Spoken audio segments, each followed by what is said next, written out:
Hello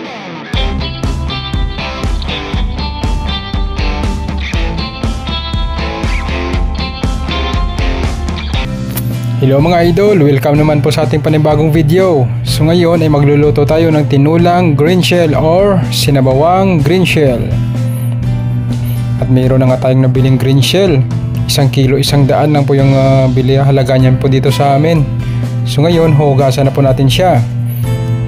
Maghuhugas muna tayo ng isang palanggana para dyan natin ilalagay yung malinis na nating green shell. Sa paglilinis po yan, tanggalan po natin ng mga buhok na kumakapit po dyan. Yan, parang buhok po yan. Tapos tatanggalin din po natin yung mga iba pang dumi. Hugasan na po natin yan isa-isa. Medyo mahirap lang pong linisan yan, pero napakasarap po once na naluto na po siya. Mayroong iba dyan na may dumidikit na shell, so tanggalin na po natin gamit yung kutsilyo. Pagkatapos nating linisan yan, maghihiwa na tayo ng kanyang mga sangkap. So kung nagustuhan nyo po yung ating video, huwag nyo pong kalimutan na paki-like, subscribe, at pakipindot na rin ng notification bell button para lagi po kayong ma-update sa ating mga videong paparating.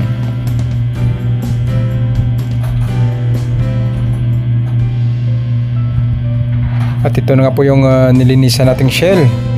Mga 3 beses kong binanlawan yan para mas malinis siya.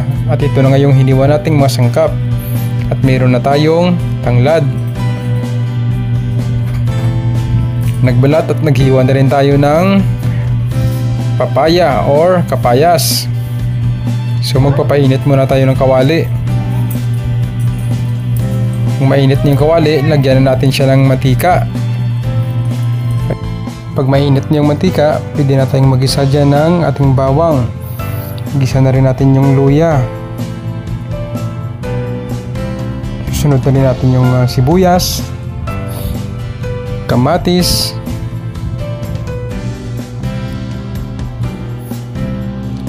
at saka yung tanglad. Pagkatapos natin igisa yung masangkap, isusunod na natin yung ating green shell.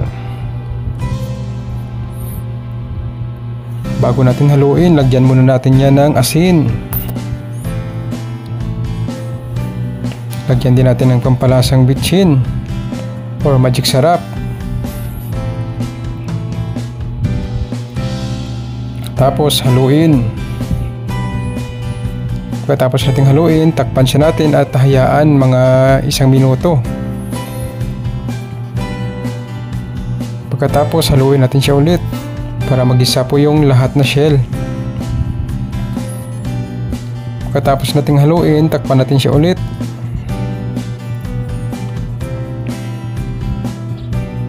At hayaan naman ulit ng mga 1 minuto. Ayan, tumutubig na siya guys. So pwede na tayong maglagay dyan ng tubig. Yung kagandahan po kasi pag ginigisa natin yung shell ay lalong sumisiksik yung mga lasa ng ating mga sangkap sa kanya. So lalo po siyang sumasarap.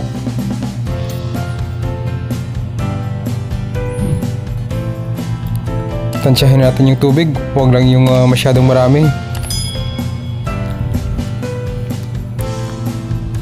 Takpan natin siya at antayin lang kumulo. So habang nag-aantay tayong kumulo, pwede na tayong maghimay ng dahon ng malunggay. Bago natin himayin yan, tingnan muna natin baka may gagamba, para hindi natin maisama sa ating pagkain.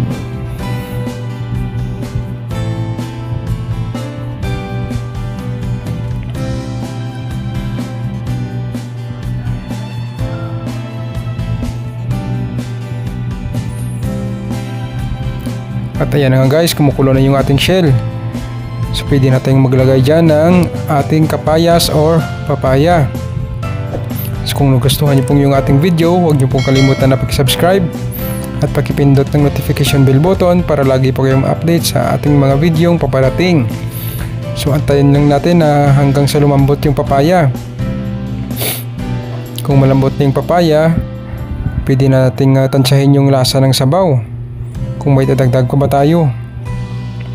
Kung okay na yung lasa, pwede na natin ilagay dyan yung dahon ng malunggay.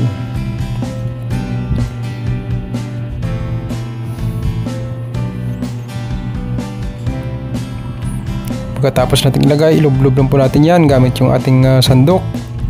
Haluin siya natin.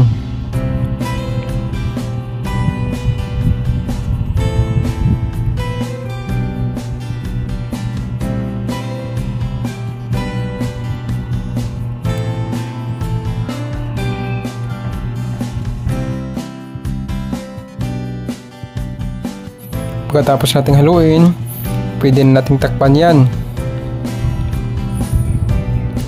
at pakuluan lang ng mga 5 segundo. At ayan, luto na yung ating green shell na may kapayas or papaya at dahon ng malunggay. Sobrang sarap yan guys, at nakikita nyo naman, napakadali lang lutuin.